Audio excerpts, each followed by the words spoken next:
ایران کے صدر کو امریکہ اور اسرائیل نے مل کر پڑکایا ہے، اس بات میں کوئی شک نہیں۔ حقیقت تو یہ ہے کہ ایران میں طاقت کا سرچشمہ وہاں کا سپریم لیڈر علی خامنائی ہے۔ لیاقت علی خان کو گولی ماری گئی، ذوالفقار علی بھٹو کو پھانسی لگوائی گئی، ضیاء الحق کو جہاز میں ہی اڑایا گیا، بےنظیر کو خودکش حملے میں مارا گیا، عمران خان پر گولیاں چلائی گئی، لیکن نواز شریف زرداری اب تک 30 سال سے سیاست میں ان پر کوئی حملہ نہیں ہوا۔ امریکہ اور اسرائیل کے خلاف ایران کی جو پالیسی ہے وہ وہاں کی صدر کی پالیسی نہیں بلکہ وہاں کے اسٹیٹ کی پالیسی ہے۔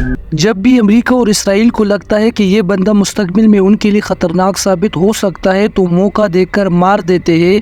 امریکہ اس مقصد کو حاصل کرنے کے لیے بعض اوقات اپنے خاص لوگوں کو بھی ساتھ میں مار دیتا ہے تاکہ ان پر کوئی الزام نہ آئے۔ ویڈیو میں آگے چل کر آپ کو بتاؤں گا کہ کیسے امریکہ نے اپنے ہی خاص لوگوں کو مروا کر اپنا مقصد حاصل کیا۔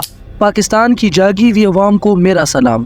ایران کا صدر دنیا کا طاقتور شخص ہوتا ہے، اس کے پاس اتنی طاقت تو ہوتی ہی ہے کہ وہ کسی بھی دوسرے ملک کے حالات کو ناخوشگوار بنا دے، جیسے کچھ ہفتے پہلے اسرائیل پر حملہ کر کے اور چند مہینے پہلے پاکستانی حدود میں داخل ہو کر پاکستان کی فضا کو ناخوشگوار بنا دیا تھا، جس پر پاکستان نے جوابی حملہ کیا۔ چیپٹر 1 دنیا کو کیا بتایا جا رہا ہے۔ 19 مئی 2024 کو ایرانی صدر ابراہیم رئیسی وزیر خارجہ عامر عبداللہ سمیت باقی ساتھیوں کے ساتھ آذربائیجان کے بارڈر پر موجود ایک ڈیم کا افتتاح کرنے گئے ہوئے تھے۔ افتتاح کے بعد 3 ہیلی کاپٹر جس میں سے ایک میں ایرانی صدر اپنی ساتھیوں کے ساتھ موجود تھے بارڈر ایریا سے سفر کا آغاز کیا، لیکن پرواز کے آدھے گھنٹے بعد ہی ایک ہیلی کاپٹر کا باقی 2 سے رابطہ منقطع ہو گیا، اور یہ وہ ہیلی کاپٹر تھا جس میں سے ایک میں ہیڈ آف اسٹیٹ تھا۔ آدھا دن ریسکیو آپریشن چلنے کے بعد ہیلی کاپٹر کا ملبہ مل گیا، جس سے یہ تصدیق ہوئی کہ وہ سارے مر چکے ہیں۔ یہ وہ کہانی ہے جو ایران سب کو بتا رہا ہے، لیکن حقیقت تک پہنچنے کے لیے ہم کریں گے اس کو ڈیکوڈ تاکہ اصل کہانی تک پہنچا جا سکے۔ لیکن اس سے پہلے آپ کے لیے ایک سوال ہے جس کا جواب آپ مجھے دو گے۔ اگر ایران کو انویسٹیگیشن کے بعد معلوم ہو جائے کہ ایرانی صدر کو مارنے میں اسرائیل اور امریکہ ملوث ہیں، تو کیا ایران اپنے لوگوں کو اور پوری دنیا کو بتا پائے گا کہ سیکیورٹی لیبس کی وجہ سے اسرائیل اور امریکہ نے مل کر ہمارے اتنے خاص لوگوں کو پڑکا دیا ہے؟ چیپٹر 2 ایرانی صدر اور ان کے ساتھی ہیلی کاپٹر کریش میں مرے ہیں یا ان کو مارا گیا ہے؟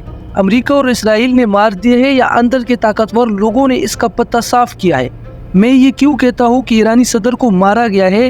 ابراہیم رئیسی اور ان کے ساتھیوں کو جو ہیلی کاپٹر کیری کر رہا تھا وہ امریکی ساختہ بیل ہیلی کاپٹر تھا، جو سب سے محفوظ ہیلی کاپٹر سمجھا جاتا ہے۔ مختلف ملکوں کے اعلیٰ سربراہان پولیس اس ہیلی کاپٹر کا استعمال کرتی ہے، اور اس ہیلی کاپٹر کو بطور ایئر ایمبولینس بھی استعمال کیا جاتا ہے۔ اس ہیلی کاپٹر کی یہ خوبی ہوتی ہے کہ یہ بارش اور خراب موسم میں بھی کارگر ہوتا ہے۔ اس میں ڈبل انجن ہوتے ہیں، اگر بیل ہیلی کاپٹر کا ایک انجن خراب ہو جائے تو دوسرے انجن کو استعمال کیا جاتا ہے، اور اگر دونوں ہی انجن خراب ہو جائے تو پھر بھی اس ہیلی کاپٹر کی خاصیت ہے کہ یہ گرتا نہیں ہے باقی ہیلی کاپٹرز کی طرح، بلکہ پائلٹ ہارڈ لینڈنگ کے ذریعے ہیلی کاپٹر کو لینڈ کر سکتا ہے۔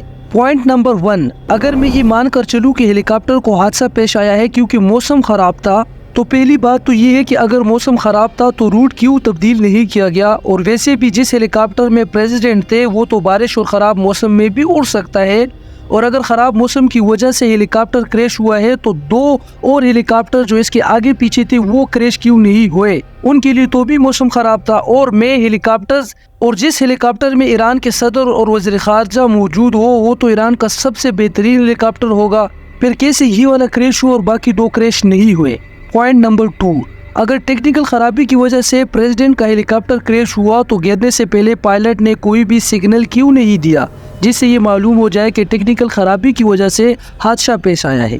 پوائنٹ نمبر 3، جب بھی کوئی جہاز یا ہیلی کاپٹر کریش ہوتا ہے تو ماہرین کے مطابق اس کا ملبہ کچھ میٹر کے اندر گرا ہوتا ہے، لیکن جب ماہرین نے اس ہیلی کاپٹر کا ملبہ دیکھا تو کہا گیا کہ اس کو تو ایسا لگتا ہے کہ ہوا میں ہی مارا گیا ہے۔ پوائنٹ نمبر 4، ابراہیم رئیسی جو 2021 میں ایران کے پریزیڈنٹ بنے، جب ایران کو اندرونی اور بیرونی چیلنجز کا سامنا تھا، چیف جسٹس آف ایران کے طور پر کام کرنے کی وجہ سے ان کو معلوم تھا کہ کون سے قانون کو ملک میں لاگو ہونا چاہیے۔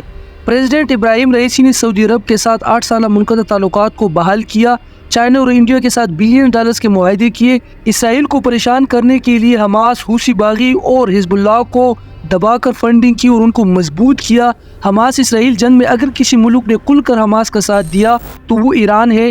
ایرانی قونصلیٹ پر حملے کے بعد اگر کسی ملک نے ڈائریکٹلی طور پر اسرائیل پر حملہ کیا تو وہ ایران تھا۔ یہ سب کچھ صدر ابراہیم رئیسی کے حکم پر ہوتا رہا۔